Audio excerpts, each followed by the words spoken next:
O que Paulo está dizendo é: quem é de Jesus não tem véu na cara, não tem duas caras.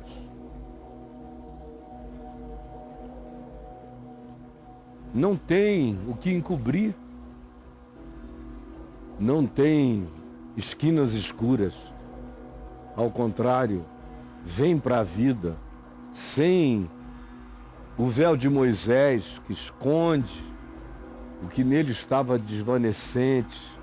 Ele queria carregar o testemunho do rosto brilhante e agora viu que o seu rosto estava desvanecente.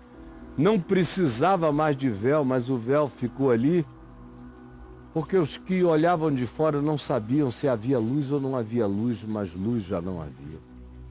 Paulo diz: não somos como Moisés. Botamos a cara para fora. Temos uma cara só. Não temos nada para esconder. Nada, nada, nada. Nós somos quem nós somos, um só, em Cristo Jesus.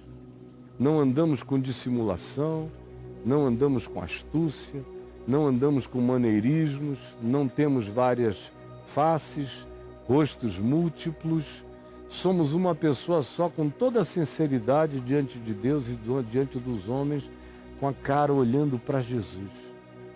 Todo dia para o Evangelho, só para o Evangelho, para sermos iluminados pela luz do Evangelho.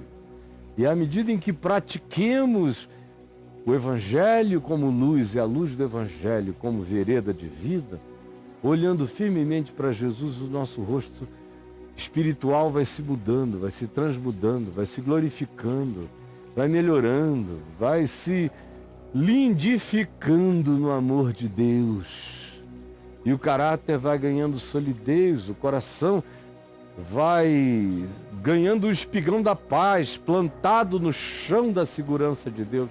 Em Cristo Jesus você desabrocha dia a dia mais, enquanto descobre que não tem nada a ver contigo, só tem a ver com o amor de Deus, porque não existe uma relação de causa e efeito entre quem você é e o tamanho da graça e da glória de Deus derramados sobre a sua vida.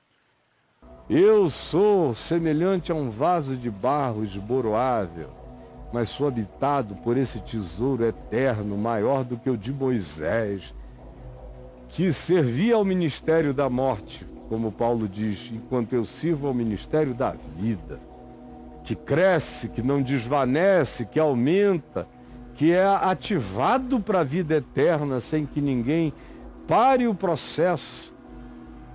E é por isso que nós não temos medo do contraditório da existência, do choque, do embate com os homens, com as circunstâncias, com as perdas, com os aperreios, com os empobrecimentos, com as falências, nem com as mentiras, nem com as infâmias, nem com as rejeições. Não temos problema com nada disso. Nós estamos invulneráveis para essas mentiras, porque o nosso coração está fito em Cristo Jesus.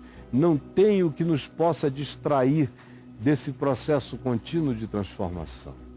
E assim será com todo aquele que não se importar com o que venha de fora contra si, mas focar no que dentro de si já está posto como tesouro para crescer, para aumentar, para de glória em glória, sobrepujar em muito todo e qualquer problema, dificuldade, adversidade ou tribulação. Essas coisas vêm, mas a glória de Deus em mim é maior do que tudo e não para de crescer. Aí você diz: eu quero aprender isso tudo. É só andar comigo todo dia, que você vai aprender.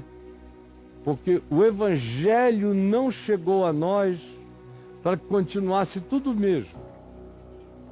O Evangelho não chegou a nós apenas para que nós recebêssemos água na cabeça ou um batismo mergulhado. Isso aí, banho, eu tomo todo dia, no calor, mais de uma vez por dia.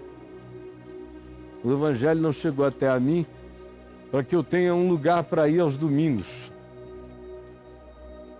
O melhor lugar que eu teria para ir aos domingos, se meu pai e minha mãe estivessem vivos, seria na casa deles. Hoje em dia, o melhor lugar que eu tenho para ir aos domingos é reunir a família, os filhos que já não moram comigo, ou no sábado. Mas o Evangelho não chegou até mim para me ensinar um endereço de reunião. O Evangelho não chegou até mim para que eu adote agora um modo, um estilo de vida comportamental diferente do que eu vivi até agora. Ele não chegou a mim só para isso. Só para um processo de condicionamento e recondicionamento. Não. O Evangelho chegou em mim para produzir um plus eterno. Tem um plus eterno. Tem isso que só consegue experimentar quem já herdou a vida eterna, quem já está assentado no trono multidimensional em Cristo Jesus, já está nele. Esse indivíduo que já se sabe passado da morte para a vida é que ganha o poder para ser esse tesouro em vasos de barro, porém cheio, lotado da graça de Cristo Jesus, e passa a ser um evangelho vivo. Um evangelho vivo. Nós temos o Evangelho segundo Mateus, segundo Marcos, segundo Lucas, segundo João. Foram os evangelhos, as boas novas que eles escreveram, anotando jornalisticamente narrativas sobre a vida de Jesus. Maiores, menores, mais sintéticas, mais expandidas, mas basicamente as mesmas narrativas, histórias e ensino. Mas o Evangelho é chamado de Mateus porque foi Mateus que escreveu. A gente não sabe o quanto Mateus viveu coerentemente com o Evangelho que escreveu. Marcos. A gente não sabe o quanto Marcos viveu coerentemente com o Evangelho que ele escreveu. Nem Lucas. Nem João. Porque eles estavam fazendo narrativas sobre Jesus. Paulo é diferente. Ele não está escrevendo uma narrativa sobre Jesus. Ele está se apresentando como um laboratório existencial ambulante da glória de Deus em Cristo Jesus. Ele está se apresentando como uma carta viva, como um evangelho vivo. Por isso é segundo o meu evangelho. Não tem nada a ver com a produção dos 4 evangelhos. 3 deles não existiam ainda quando Paulo escreveu o que escreveu. Não tinha acesso a essas leituras cronológicas que os evangelhos de Mateus, Marcos e Lucas apresentam. Não. A cronologia era a vida dele. Eu andava em trevas e agora conheço luz. E nesses anos eu não tenho feito outra coisa senão olhar firmemente para a glória de Deus, para aquela luz que interrompeu o meu caminho na estrada de Damasco. Olho para aquela luz e sou transformado. Transformado todo dia por ela. E apesar da minha fragilidade, eu vou sendo tomado por algo desproporcionalmente maior do que eu, que é esse tesouro maravilhoso. Por isso, eu, conquanto tenha 4 evangelhos na minha Bíblia, entendo que cada um de nós não foi salvo pela Bíblia para viver uma vida sem evangelho, porque diz que tem 4 evangelhos na Bíblia. Eu vivo como se a Bíblia não existisse, como se o único evangelho que os homens tivessem para ver, para ler, para observar, para discernir fosse eu. É isto que eu aprendo com Paulo. Paulo não tinha nenhum evangelho escrito, mas não precisava, ele era o evangelho, é o nosso evangelho. Com palavras, atos, com ensinos, com práticas, com atitudes. Esse é o nosso evangelho. Isso ele diz toda hora, foi isso que vocês viram, ouviram, perceberam, discerniram em mim. Eu sou um evangelho que quer ter carne e sangue, como toda boa nova de Jesus quer ter carne e sangue.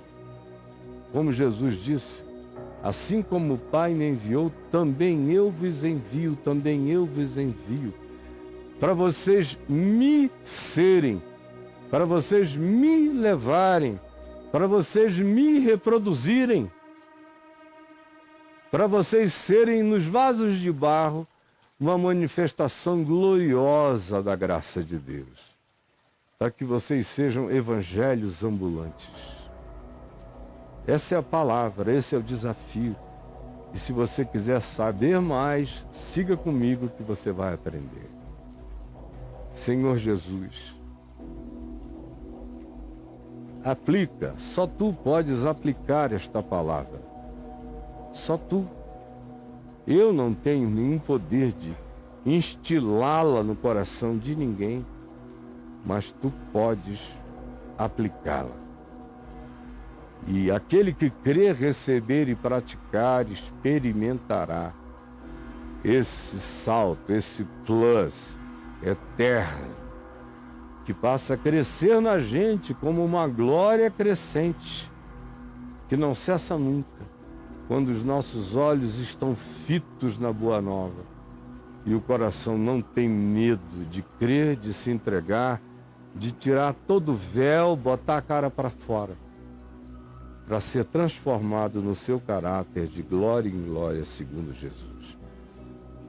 Eu sei que a maioria não entendeu, mas eu sei que todo aquele que quer entender, compreende.